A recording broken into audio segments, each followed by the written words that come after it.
2 minute बाद जो बात मैं कहने वाला हूँ वो आपको नेपाल आने से पहले जानना बहुत ही ज़्यादा ज़रूरी है, क्योंकि अगर ये नहीं आप जान पाए तो शायद बहुत बड़ी मुसीबत ट्रैप में फंस सकते हो। और मैं बहुत बड़ा खुलासा करने वाला हूँ पूरे दिन घूमने के बाद, एक ऐसी चीज़ जो शायद कोई भी नहीं बताएगा, और ये जानना आपके लिए बेहद इम्पोर्टेंट है। तो प्लीज़ पूरा वीडियो अगर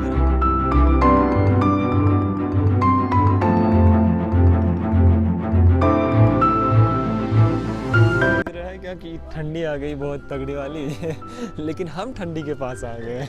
ऊपरी चोटी पे मतलब लास्ट टॉप पे भगवान शिव जी का मंदिर है, यही है वो मंदिर।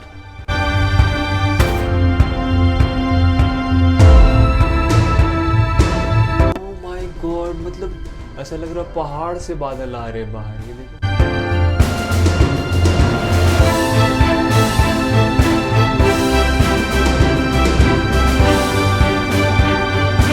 कद्दू दिख रहा है अब, ये देखो, ये कोई धुआं कुहासा ऐसा कुछ दिमाग में मत लियो, ये है बादल। जी बिल्कुल, मैं अभी बादल में हूँ और पूरा कोहरा जैसा हो चुका है, कुछ भी दिखाई नहीं दे रहा है और काफ़ी ठंड लग रही है और पता नहीं आगे क्या होने वाला है, क्योंकि ये अभी और आगे जाएगी। अब कितनी आगे जाएगी ये भी मेरे को आइडिया नहीं है। भाई क्या डेंजर लग रहा है, देखो मस्त लग रहा है, बिल्कुल कोई आवाज़ मतलब उतना नहीं है, एकदम हल्का सा है और धीरे धीरे धीरे धीरे जा रही है। कमाल का लग रहा है, बड़ा ही मज़ा आ रहा है मेरे को तो। क्या आपने कभी ऐसी चीज़ एक्सपीरियंस की? नहीं की तो करें। इंडिया में अलग होगा भाई बहुत, ये पूरा अलग। मेरे को तो अब डर लग रहा है सच कहूँ तो मम्मी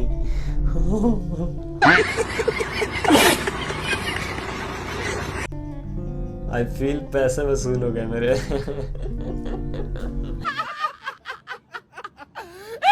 दिखाओ, आपको बाहर से दिखाओ, ये देखो बर्ड।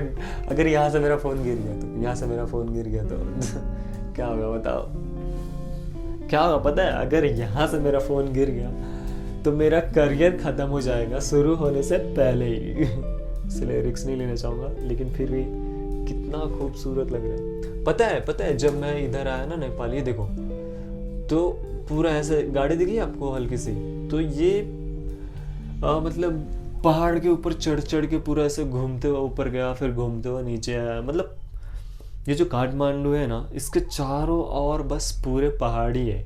इंडिया में हो, इंडिया से काठमांडू आना चाहते हो तो आपको समझ लो ठीक है, ट्रेन बाई ट्रेन तो आ जाओगे नज़दीक में, लेकिन उसके बाद आपको पहाड़ से ही चढ़ना पड़ेगा और उतरना पड़ेगा पूरा। तो चारों साइड पहाड़ी है, लेकिन अब मैं अभी जहाँ पे हूँ वो चारों साइड बादल ही है, ये देख लो।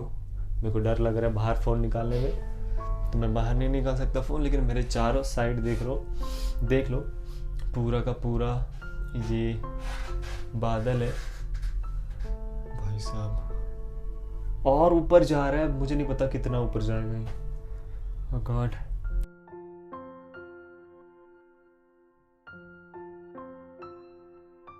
दोस्तों अभी हम पहुंच गए, पता नहीं यहाँ उतरना होगा, हाँ शायद उतरना है, देखते क्या होगा। तो यहाँ ऊपर आ चुका हूँ मैं, चलिए यहाँ का देखते हैं नज़ारा। पूरा बादल के ऊपर हूँ मैं, ये देखो क्या सीन है भाई, गजब का सीन है एकदम। ठंड भी लग रही है बहुत ज़्यादा, और आई थिंक जब मन करे तब जाओ वापस, जितना देर रुकना है रुको, शायद लिमिट है, मतलब 6 बजे बंद हो जाता है ना, तो 6 बजे तक जितना टाइम है, अब 6 बजे तक रुक सकते हो। 6 बजे के बाद उससे पहले निकल लो तो और ऊपर जाने का रास्ता है, तो चलिए और थोड़ा ऊपर चल कर देखते हैं।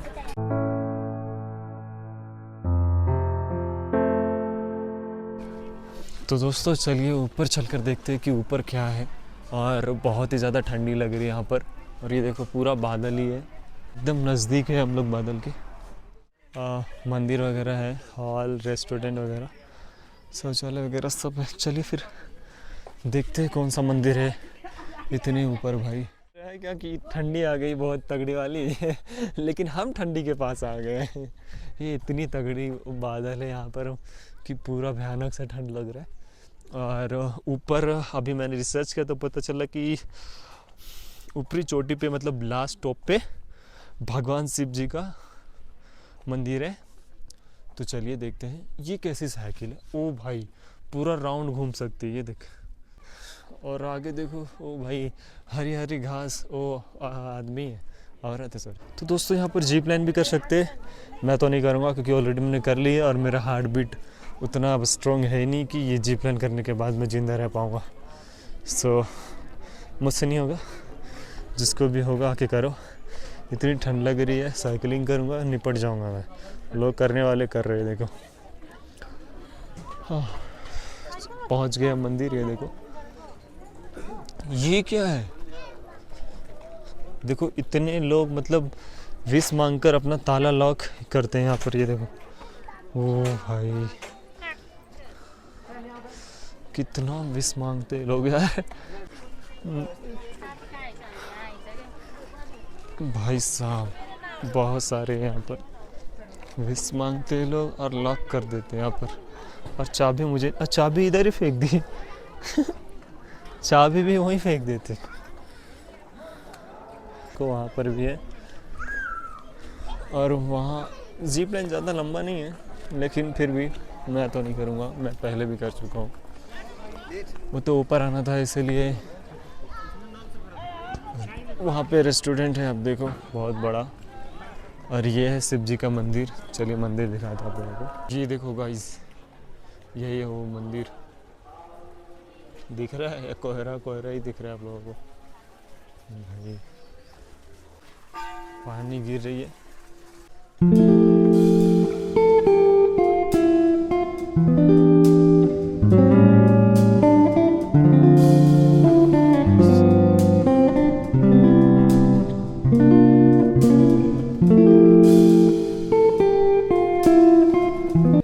तो दोस्तों काफ़ी यहाँ पे मतलब खूबसूरत एरिया आप देख सकते हो। और शायद यहाँ से जाना रास्ता बंद है। तो मैंने आप लोगों को पूरा टूर करा दिया चंद्रगिरी हिल, जो कि आपको मैंने दिखाया।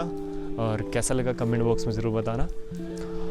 और बहुत ज़्यादा ही ठंडी लग रही है मेरे को यहाँ से, तो जल्दी निकलते हैं यहाँ से, इससे पहले मैं फ्रीज़ हो जाऊँ, मतलब जम जाऊँ ऐसे ठंडी में। और तो यहाँ शिव जी का मंदिर, सामने रेस्टोरेंट और जीप लाइन भी आप लोगों को दिखाया मैंने।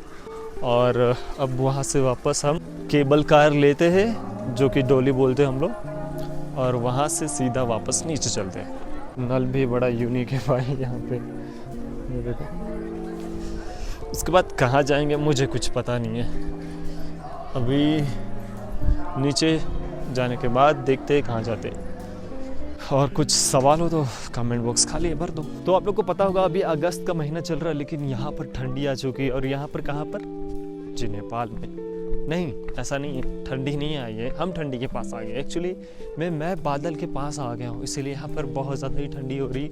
और कोहरा ही कोहरा है गाइस, कुछ दिख भी नहीं रहा है। क्योंकि अभी मैं कहाँ, वो मैंने बताया ही यार पहले। एक बारिश आ रही है बहुत तेज़, इससे पहले और ज़्यादा तेज़ हो। मैं नीचे निकलता हूँ। ये देखो भयानक वाली तेज़ बारिश आ रही है। अब भी स्लो है, कुछ दिख भी नहीं रहा है।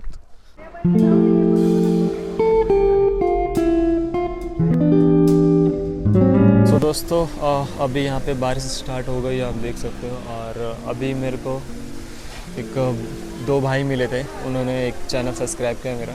और अब वो देखेंगे मेरी वीडियो क्या है ले नहीं है भाई। तो गाइज़ हमारा वीडियो जो है नेपाल तक मैंने पहुंचा दिया आकर। तो अब निकलने का रास्ता देखते हैं यहाँ से। बाइक नहीं हो रहा था तो इधर जाम नहीं होता है। दोस्तों उबेर भैया वाले ने मेरे को, उबेर तो नहीं था, अब मेरे को ध्यान भी नहीं किया था जो भी था, लेकिन मेरे को पहुंचा दिया। और भाई ने मेरे चैनल सब्सक्राइब किया यार, वाह। 10 का नोट मिसिंग रह गया था, ये देखो ये है 10 का नोट, इसमें भी हिरन बना हुआ है। तो है दोस्तों अभी मैं अपने रूम पर हूँ और मैं बहुत बड़ा खुलासा करने वाला हूँ पूरे दिन घूमने के बाद। एक ऐसी चीज़ जो शायद कोई भी नहीं बताएगा, और ये जानना आपके लिए बेहद इम्पोर्टेंट है। तो प्लीज़ पूरा वीडियो अगर आपने देखा है तो ये लास्ट वाला बस मिस मत करना, सच कह रहा हूँ। ये अभी से 2 मिनट बाद जो बात मैं कहने वाला हूँ वो आपको नेपाल आने से पहले जानना बहुत ही ज़्यादा ज़रूरी है। क्योंकि अगर ये नहीं आप जान पाए तो शायद बहुत बड़ी मुसीबत, ट्रैप में फंस सकते हो आप। तो सबसे पहले मैं बता दूं कि पूरे दिन मेरा खर्च हुआ टोटल 3000, जो कि जब मैं सुबह उठा, और सुबह से तो पैदल ही गया मैं। देखो मैं गया काठमांडू दरबार जहाँ मैं पैदल ही गया, फिर गार्डन ऑफ ड्रीम वहाँ भी पैदल गया, लेकिन अंदर जाने का टिकट मेरे से 400 रुपये है भाई। अंदर कुछ था भी नहीं, आप मेरे वीडियो में भी देखा, मतलब कुछ खास नहीं था कि 400 रुपये टिकट ले। और फिर मैं बताता हूँ ये सब एक्स्ट्रा पैसे क्यों लेते हैं। और फिर स्वामी नाथ मंदिर है, तो वहाँ भी मैं पैदल ही गया, जो लगभग 3.5 किलोमीटर रहा तो भाई। और फिर वहाँ से फिर मैंने बुक करा, मतलब बाइक। तो बाइकर ने मुझे छोड़ा चंद्रगिरी हिल, और बाइकर ने पैसे लिए मेरे से 220 रुपये। और उसके बाद फिर वहाँ पे जो रहता है केबल कार, जो मैं ऊपर गया, उसके बाद उसका प्राइस मेरे से लिया गया 1520 रुपये। उसके बाद फिर वहाँ से मैंने कैब बुक करी यहाँ रूम के लिए, ऑप्शन नहीं था मेरे पास दूसरा, तो कैब वाले ने 600 रुपये लिया यहाँ तक। फिर मैं खाना खाने अभी गया, जिसमें मैं चावल ही खाया, जो कि अपने वीडियो में देखा, और उसका प्राइस 260 रुपये। तो टोटल 3000 रुपये खर्च आज के दिन मेरे हो गए नेपाली रुपीज़ में। अब मैं बताता हूँ आप लोगों को कि ये एक्स्ट्रा पैसा लेते हैं सब चीज़ में, लेकिन क्यों हमसे एक्स्ट्रा लेते हैं हर एक चीज़ में। ये जो टिकट है आप देखो ध्यान से, 1520 रुपये लिया है मेरे से टिकट। मैंने वीडियोज़ में भी दिखाया, अगर इसमें नहीं दिख रहा है आप लोगों को तो आप वीडियोज़ में मेरे ध्यान से देखो, आपको दिख जाएगा, ठीक है। और रियलिटी में इसका प्राइस है 850 रुपये। वहाँ के जो पब्लिक थे, हालांकि जो टिकट काटे थे उनसे भी मैंने पूछा कि ये मैं इंडियन हूँ इसलिए एक्स्ट्रा पैसे ले रहे हो क्या, मेरे को नहीं आइडिया था, मैंने इसीलिए ऐसे पूछा। तो उन्होंने बोला हाँ आप बाहर कंट्री को हो इसलिए आपसे एक्स्ट्रा पैसे लिए जा रहे हैं, आप यहीं के होते तो 850 में आपका हो जाता, लेकिन आप बाहर के हो तो आपसे 1520 रुपये लिए जा रहे हैं। अब मैं बताता हूँ आप लोग को ये एक्स्ट्रा क्यों लेते हैं। देखो जब हम बॉर्डर पे पैसे एक्सचेंज कराते हैं तो दिमाग में, तो मुझे जहाँ तक लगता है 90% के दिमाग में यही चलता है कि भाई 10,000 रुपये में 16,000 रुपये मिल रहे हैं, हमको 6,000 रुपये एक्स्ट्रा मिल रहे हैं। यहाँ तो काफ़ी बेनिफिट है, वहाँ जाएंगे तो भाई 16,000 हो जाएगा तो बहुत ज़्यादा कुछ खरीद लेंगे, ऐसा कुछ। मैं रियलिटी बता रहा हूँ, मेरे को भी एक्सपीरियंस नहीं था, मैंने किसी से पूछा नहीं, मैंने सोशल मीडिया पे भी ट्राई नहीं किया एक बार भी। मेरे दिमाग में भी वही था कि शायद ऐसा होता होगा, लेकिन बैकअप सब कुछ था, कोई दिक्कत नहीं था। लेकिन रियलिटी यही है कि मैं भी वैसा ही था। तो फिर मैंने 15,000 रुपये एक्सचेंज करवाया। अब 15,000 का बना मेरा 24,000। आप दिमाग में तो यही भाई कहाँ 15 कहाँ 24,000 में क्या क्या नहीं घूम लूँगा यार मैं नेपाल में। लेकिन जब मैं नेपाल आया उसके बाद हर चीज़ में एक्स्ट्रा चार्ज उड़ने लगे मेरे। फिर मेरे को समझ आया इनका ट्रैप। अब मैं आप लोग को समझाता हूँ। देखो थोड़ा डिटेल में समझना, सबका नहीं, एक समझाऊंगा आपको सब समझ में आ जाएगा। सबसे पहले ये टिकट कितने का दिया मेरे को, 1520 रुपये का, ठीक है, 1520 रुपये का, ठीक है। और ये नेपाली में मतलब नेपाली रुपीज़ में 1520, बाकी जो नेपाल के लोग हैं उससे 850। तो अगर हम नेपाली रुपीज़ 1520 को इंडिया में कन्वर्ट करते हैं तो कितना होता है। तो मैंने चैट जीपीटी करा, आप देखो पहले ध्यान से। तो यहाँ पर दिखा रहा है 1520 नेपाली रुपीज़ होता है 950, ठीक है। तो अगर हम कन्वर्ट करते हैं कि भाई अगर हमने दिया है 1520 रुपये नेपाली रुपीज़ में, तो इंडिया रुपीज़ में कितना होता है। अगर इंडिया रुपीज़ में 850 होता तब समझ लो कि एकदम इक्वल रेट ले रहा भाई, लेकिन यहाँ हो रहा है 950। तो यहाँ पे मेरे से लिया जा रहा है जो 100 रुपये एक्स्ट्रा लिया जा रहा है। अब ये भी दिमाग में मत लाओ आप कि भाई 850 कहाँ 1520 रुपये, तो 850 150 उधर 5 6 650 मतलब 670 रुपये एक्स्ट्रा ले रहे हैं आपसे। ऐसा भी सही बोला ना मैंने, तो 670 रुपये एक्स्ट्रा ले रहे हैं, ऐसा भी नहीं है। वो एक्स्ट्रा ले रहे हैं वैसे कितना, 100 रुपये एक्स्ट्रा ले रहे हैं मेरे से, ठीक है।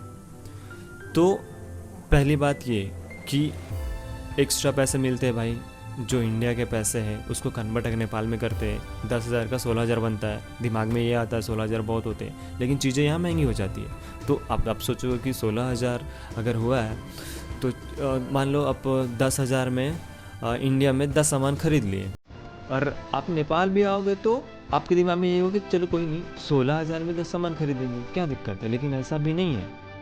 10,000 इंडिया रुपीज़ में अगर 10 सामान इंडिया में खरीदे आप, तो कन्वर्ट होने के बाद नेपाल में जब वो 16,000 रुपये होंगे, और जब 16,000 रुपये आप नेपाल में खरीदेंगे तो वो 10 सामान भी नहीं होगा, वो होगा 7 सामान।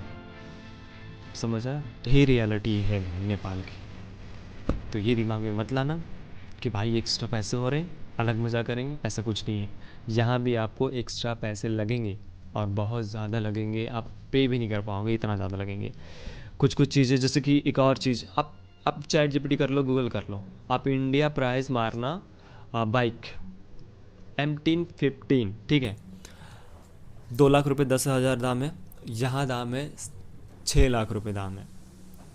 मैं कल परसों शैम्पू लाया, आपको दिखाया ही, जो 2 रुपये में एक शैम्पू देता है, तो अगर 5 पीस लूँगा तो 10 रुपये में सीधा सीधा। लेकिन यहाँ अगर 10 रुपये दिया मैंने नेपाली रुपीस, तो उन्होंने मेरे को 3 शैम्पू दिया, 4 रुपये कट कर लिए। ये छोटी चीज़ होगी, मैंने बड़ा का भी एक उदाहरण दे दिया। अगर इतने में भी आप नहीं समझे तो समझो कि आप फिर से वीडियो देखो, समझ जाओगे। कमेंट बॉक्स में कमेंट कर देना, मैं आप लोग को फिर से अच्छे से समझा दूंगा। लेकिन ये ट्रैप से दिमाग से हटा लो, बुझा लो ये सब बातें कि भाई एक्स्ट्रा पैसे मिल रहे, ज़्यादा मज़े करें, ऐसा कुछ नहीं है। एक्स्ट्रा पैसे देते हैं, लेकिन फिर यहाँ पे इतनी चीज़ें महंगी है कि लेबल हो जाएगा, लेबल भी नहीं होगा, लेबल नहीं होगा, कम ही हो जाएगा, ठीक है ना, और ज़्यादा नुकसान हो जाएगा आपका। तो नेपाल आ रहे हो घूमने, घूमो, अच्छी जगह है, सब कुछ ठीक है यहाँ, ना रायता फैला है, आप लोग को दिखाया है, घूमने की भी बहुत अच्छी जगह है।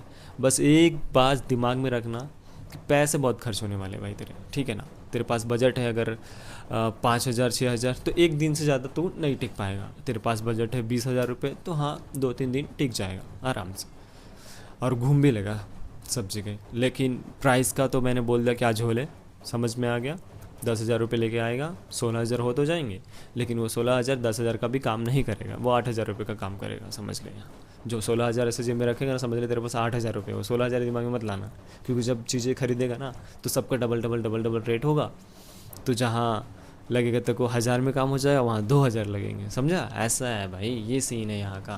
तो ये चीज़ें मैंने सीख ली, और भी चीज़ें हैं जो मैं शायद नहीं बोल पा रहा हूँ, या फिर याद नहीं होगा, मेरे को नहीं पता। तो चलो आप लोग बताओ अब कैसी लगी मेरी बातें, और कुछ सीखने को मिला कि नहीं, और कैसा लगा ये नेपाल टूर। और फ़िलहाल मैं अब कल निकलूँगा, कल घर निकलूँगा अब, हाँ कल सुबह, कल बताऊँगा कहाँ निकलूँगा, नहीं घर ही जाने वाला हूँ, लेकिन कैसे जाऊँगा नहीं जाऊँगा मैं उतना सोचता नहीं रे भाई, मैं सच कह रहा हूँ। लेकिन मैं जो करने वाला हूँ, मैं हर चीज़ एक्सपीरियंस कर रहा हूँ अपनी लाइफ में, सच कह रहा हूँ। ज़्यादातर ना एक्सपीरियंस ही कर रहा हूँ मैं, हाथ पे ऐसे कुछ लिख दिया। तो कल ही पता चलेगा आप लोग को मैं कहाँ जा रहा हूँ, नहीं जा रहा हूँ, क्या करने वाला हूँ, क्योंकि मेरे को खुद उतना दिमाग में नहीं पता चलता कब क्या करूँगा, कब कहाँ जाऊँगा, कुछ पता नहीं। तो चलिए आप बताया कि ये काठमांडू का जो मैंने 2-4 जगह का टूर दिया, तो कैसा लगा नहीं लगा कमेंट बॉक्स में कमेंट करें। और मेरे कितने खर्च हुए मैंने आप लोग को बताया, 3,000 रुपये बस आज के दिन खर्च हुए, कल भी 2-3 हज़ार रुपये खर्च हो गए, टोटल 5-6 हज़ार रुपये मेरे को, 6,000 रुपये लगभग खर्च हो चुके हैं मेरे को काठमांडू में। भाड़ा वगैरह भी बहुत ज़्यादा लग जाता है यहाँ पे। तो 6,000 रुपये का बजट है आपका, तो आप आएँ, एक दिन घूम पाएंगे, उससे ज़्यादा नहीं घूम पाएंगे, इसलिए बोला मैंने। 15,000 है, 20,000 रुपये है, तो 6,000 मैंने इंडियन रुपीज़ का बता रहा हूँ, ठीक है। अगर आप नेपाल का बात करेंगे तो मेरा खर्च हो गया 24,000 रुपये था मेरे पास, जिसमें कि 15 लगभग 10,000 रुपये खर्च हो गए। नेपाली रुपीज़ में मेरे 10,000 रुपये खर्च हुए एक दिन में। मतलब कल तो भाड़ा ही लगा, और आज पूरा दिन ही घुमा, आज तो 3,000 खर्च हुआ, और बाकी कल भाड़ा बहुत लग गया भाई, सच कह रहा हूँ। हर जगह खाना भी खाया, फिर शाम में भी खाना खाया, तो 3-4 हज़ार रुपये कल भी लग गया था। 6,000 पहले से गए होंगे, सिम वगैरह भी लिया, सिम भी लेना पड़ता है। तो चलिए अब हम 6,000 इंडियन रुपीज़ में, नेपाली में 10,000 रुपये मेरे खर्च हो गए। बाकी मेरे पास अभी लगभग 15,000 रुपये है, 16 हज़ार रुपये, 17,000 रुपये है मेरे पास नेपाली के। अब वो 17 से कम ही होंगे, 16 होंगे, पकड़ लो 16 होंगे। अब 16 को मैं 1,000 रुपये ये रूम भाड़ा दूंगा नेपाली रुपीज़ में, 15,000 रुपये मेरे को बचेगा, और 1,000 रुपये और मेरे को अभी भाड़े में लग जाएगा, 1,000 15 2,000, तो समझ लो कम से कम नेपाली रुपीज़ मेरे पास 13,000 रुपये बचेंगे, जो फिर मैं कन्वर्ट करूँगा तो मेरे पास 8,000 रुपये आ जाएंगे इंडिया रुपीज़, 8 से 7,000 रुपये। तो समझ लो मैं 15,000 रुपये लेकर आया था इंडिया, और 8 बचे मेरे पास, 8-9, तो 6-7 हज़ार रुपये मेरे खर्च हो गए इंडिया रुपीज़, ठीक है। आई होप समझ गए होंगे आप। मेरे पास जो मैंने ज़्यादा कन्वर्ट करा लिया था 15,000, बस इसीलिए एक्सपीरियंस के लिए मैं हमेशा हर चीज़ के लिए एक्स्ट्रा पैसे लेके चलता हूँ, क्या पता ज़रूरत पड़ जाए या फिर कुछ लोचा हो जाए, क्योंकि फर्स्ट टाइम मैं एक्सपीरियंस कर रहा हूँ तो हर चीज़ एक्स्ट्रा लेके चलना पड़ता है। मैं भी आप सबको से सजेस्ट करूँगा, आप कुछ भी काम कर रहे हो, कहीं जा रहे हो तो एक्स्ट्रा लेके चलो। एक्स्ट्रा लेके आया वापस करवा लूँगा, क्या दिक्कत है, लेकिन कम लाया तो फिर इधर उधर दौड़ धूप या फिर होगा नहीं होगा या फिर कोई एक्स्ट्रा पैसे मांगेंगे, वो सब झमेले में फंस सकते हैं ना भाई। तो आई होप आप लोग को समझ में आ गया होगा और मैं कुछ नॉलेज वगैरह दे दिया होगा। जो भी एक्सपीरियंस के भाई जो भी सीखा मैंने वो आप लोग को दिखाया बताया अभी बैठ के आराम से। अगर आप ध्यान से सुनो मेरी बात तो अगर कुछ भी डाउट है कमेंट उसमें कमेंट करो, मैं छोटा सा शॉर्ट वीडियो बना के आप लोग को अपलोड करूँगा, आप लोग समझ जाओगे, ठीक है। और यहाँ पर एक खास बात और है जो मैं हर एक वीडियो में बोलता हूँ कि भाई यहाँ के पैसे फट गए, ऐसे टेप मारा हुआ है, आप लोग को दिखाया भी मैंने कि मैंने सैलून में दिया था, तो कहीं भी दे दो चल जाएगा, ले लेते हो पैसे है कितने उतने से मतलब, फटा रहा है चिटा रहा है कोई लेने देने नहीं। ये चीज़ मेरे को बड़ा यूनिक लगी यहाँ पे जितने भी है ना, मेरे को सब कुछ बढ़िया लगा। घूमने में जगह प्लेस वगैरह सब क्लियर साफ वूफ, रोड पे कुछ नहीं, एकदम सब लोग अपने अपने दुकान के अंदर है एकदम, मतलब कुछ भी ऐसा वैसा नहीं, बस ट्रैफिक का थोड़ा बहुत दिक्कत है। और यहाँ टोटो वोटो नहीं चलता, ट्रेन व्रेन नहीं चलता, बस बाइक कुवेर बोले तो 4 व्हीलर टैक्सी वगैरह वही सब चलते हैं। बाइक ज़्यादा चलती है इसलिए एक्सीडेंट भी होता है, तो कुछ ख़राबी कुछ बढ़िया है, लेकिन ज़्यादा बढ़िया ही लगा मेरे को यहाँ पर। और इंडिया इज़ द बेस्ट। मैं भाई बहुत मिस करने लगा हूँ एक दिन में ही इंडिया अपने। मेरा घर मेरा बहुत प्यारा है, चाहे वो कैसा भी हो, सच कह रहा हूँ। मेरा देश मेरे को बहुत प्यारा है, सच कह रहा हूँ। मैं अगर देश में कुछ ख़राब है ना, मेरे जो कचड़ा वचड़ा फैलाते तो मेरे को लगता है मैं ये चीज़ ठीक करूँ, ये मन नहीं करता कि छोड़ के चला जाऊँ, बिल्कुल नहीं, दिल से कह रहा हूँ मैं, ये मैं फैमिली घर में भी बोलता हूँ, तो ठीक करने का दिल करता है यार उस चीज़ को। एंड आई होप आप लोग को सपोर्ट रहेगा तो मैं ज़रूर एक दिन सब कुछ ठीक करूँगा, कोशिश करूँगा अपनी, बाकी छोड़ूंगा तो नहीं। चलिए फिर घूमने फिरने के लिए तो पूरी दुनिया है भाई, कहीं भी घूमो फिरो, वही एक्सपीरियंस किया, घूमा फिरा, ठीक ही ठाक है, लेकिन मतलब ठीक ठाक ही है, लेकिन सबसे बड़ा प्रॉब्लम है कि मनी प्रॉब्लम। भाई मेरे तो अर्निंग भी नहीं होती भाई, मेरे से तो पार नहीं लगेगा भाई, इतना अफोर्ड नहीं कर पाऊँगा। अभी सोचो 6,000 रुपये 2 दिन में चले गए मेरे, 2 दिन भी नहीं भाई, कल तो ट्रैवल में निकल गया, एक दिन में 3,000 रुपये खर्च होंगे। अभी अब अपने ज़िले में रहते तो 3,000 में तो भाई 3 दिन घूम लेते, अभी अलग अलग प्लेस भी, खाना वाना सब मस्त खाता भाई, रूम भी लेता, एकदम सोता आराम से बिंदास। तो इंडिया भाई बेस्ट है भाई मेरे हिसाब से, मेरा इंडिया बेस्ट। तो फिर चलिए, और नेपाल घूम के अच्छा लगा। यहाँ पे बोला ना सब कुछ ठीक है, बस खाली पैसा है तभी आना भाई। बाकी यहाँ पे आपको कोई चीज़ की दिक्कत नहीं होगी, कोई ऐसा फ्रॉड वगैरह कुछ भी नहीं होता, आपके मर्जी के बिना कुछ नहीं होगा यहाँ पे, कुछ आप गलत करोगे तभी गलत होगा आपके साथ। बाकी ये खूबसूरत जगह है, घूमने की भी जगह भी बढ़िया है, आप लोगों को दिखाया भी, पहाड़ के ऊपर सीधा भाई बादल टच हो जाते हैं, इतना बढ़िया। और भी जगह है, मैं इंशाल्लाह आगे चलकर ज़रूर घुमाऊंगा आप लोग को, दोबारा आएंगे। दिसंबर में आता तो बर्फ़ गिरते भाई, लेकिन अफसोस कि नहीं आ पाया मैं, क्यों नहीं आ पाया मतलब दिसंबर ही नहीं आ पाया, मैं तो आ ही जाता, लेकिन दिसंबर ही लेट से आ रहा, तो मैं क्या करूँ, मैं पहले ही आ गया, तो फास्ट तो मैं हूँ ना। तो चलिए फिर और भी बातें हैं जो मैं कहना चाहूँगा। तो अपना देश तो प्यारा है ये, नेपाल बढ़िया है बहुत ज़्यादा, तो सब ठीक है अपनी अपनी जगह पे। तो हम वापस आ रहे हैं, मतलब मैं वापस आ रहा हूँ, हम बोले तो कोई भी नहीं है यहाँ पे, मैं अकेला ही हूँ, और अकेला मैं वापस कल इंडिया आ रहा हूँ। तो फिर चलिए इंडिया में मिलते हैं, तब तक के लिए बाय बाय, टेक केयर। कल देखना मत भूलिएगा ब्लॉग, क्योंकि कल पूरा ट्रैवल का होगा, बहुत ही भाई बहुत मुश्किल होता है चढ़ाना उतारना यार, 6-7-8 घंटे लग जाते हैं यहाँ से बॉर्डर क्रॉस करने में, वो भी बस जाता है, नहीं तो कैब है, तो बस से ही जाएंगे। चलिए बाय बाय, टेक केयर, अल्लाह हाफिज़, खुदा हाफिज़, जय हिंद। अपना ध्यान रखिए, ज़्यादा बातें करूँगा ज़्यादा बड़ी हो जाएंगी, और भी कुछ जानकारी लेना होगा एक वीडियो बना दूंगा, नहीं तो मैं और डिटेल से, ठीक है। मैं बहुत ज़्यादा बोल सकता हूँ और पूरा बारीकी से मैं बता सकता हूँ, लेकिन फिर आपके पास टाइम नहीं होगा मेरा वीडियो देखने का, और कोई मसला नहीं है। तो चलिए बाय बाय, टेक केयर, अल्लाह हाफिज़, खुदा हाफिज़, जय हिंद, गुड नाइट, सो जाए आप, मेरे को वीडियो एडिट करने दें, बाय।